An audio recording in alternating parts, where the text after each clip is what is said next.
county clerks and to the Secretary of State. What we did get out of the whole event is some publicity. We got some newspaper stories about how the Libertarian Party is suing the state and trying to get their candidates on the ballot. Poor, pitiful libertarians being denied ballot access. So we got some publicity there. And we actually did gain a victory of sorts in that the federal judge, Judge Moody, declared that the setup for a new political party was unconstitutional, the federal constitution. He did not issue an injunction to force our candidates on the ballot, and it's not really clear what aspect of the structure he declared to be unconstitutional. And so as a matter of fact, in trying to fix the problem that the federal judge identified, the state legislature just came up with some new legislation. Act 297 was passed earlier this session, which directly affects the way that new political parties can nominate their candidates for office. So that's one of the first topics that I want to get to this afternoon, is to talk about 297, how it clarifies, in quotes, the nomination process for new political parties, and what we should do about it. Because we're going to have to change our procedures somewhat in order to comply with the new laws. So that's one of the issues I want to get to this afternoon, to talk about how we'll address that. There's some other areas where during the process of the election we recognized and tried to address some weaknesses in our structure, in our infrastructure, in our organization. And I mentioned a couple of these last year at this time. Is that we, our website was clunky and not up to date. Our database was similarly difficult to work with and needed some work. And going into a general election is not a great time to try to be revamping your IT resources. So what we did was, behind the scenes as things were going on, worked on how we were going to address these IT issues. And as soon as the election was over, we got our team working on it. I want to thank especially Gary Lou Baker, our webmaster. Gary, if you're watching from Kuwait, we're streaming live. I hope you're watching. Thank you.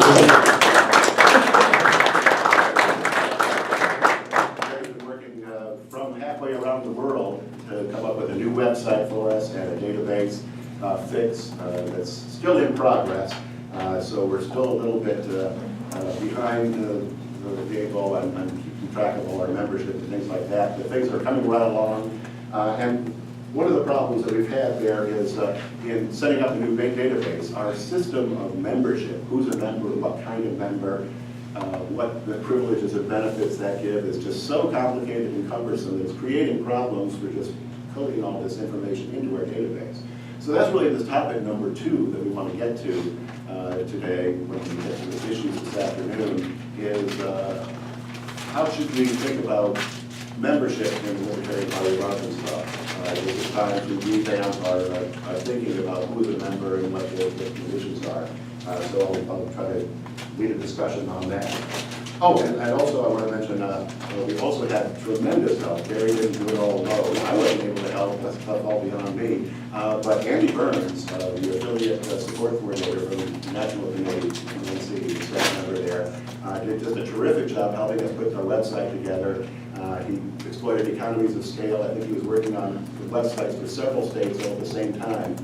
So we now have a website that's consistent with the national website in other states, and it's a little bit, it's more up to date, less cumbersome to update, so we'll be able to keep things up to date on that. And so for both Andy Burns and Gary Baker, we're terribly grateful for all the work that they've done. Now, a related problem that we've had is, and this goes back to the membership issue, not only is our membership structure cumbersome and kind of clunky and difficult to keep track of, but we've experienced this sort of member apathy where people who are members don't renew and people who get involved with our organization somehow don't become members of the party. They volunteer, they participate in activities, but never pay that $10 fee. And so that's part of, again, why I wanted to talk about membership issues this afternoon. But in a way, it's kind of there's a feedback effect here, that because our database isn't operating really up to 100%, we're not able to remind people to renew their memberships, to get people in the membership thing. And then at the same time, there's a feedback in the other way, where the database problems cause continued membership not to be up to snuff, and then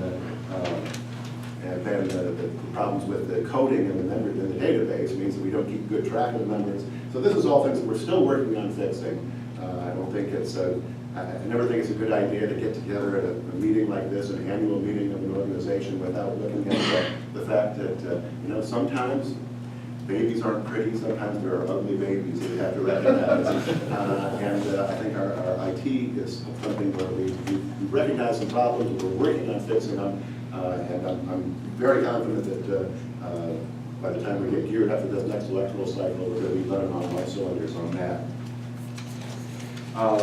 Finally, just to bring us up to date, what's going on with the Libertarian Party of Arkansas right now? As I mentioned,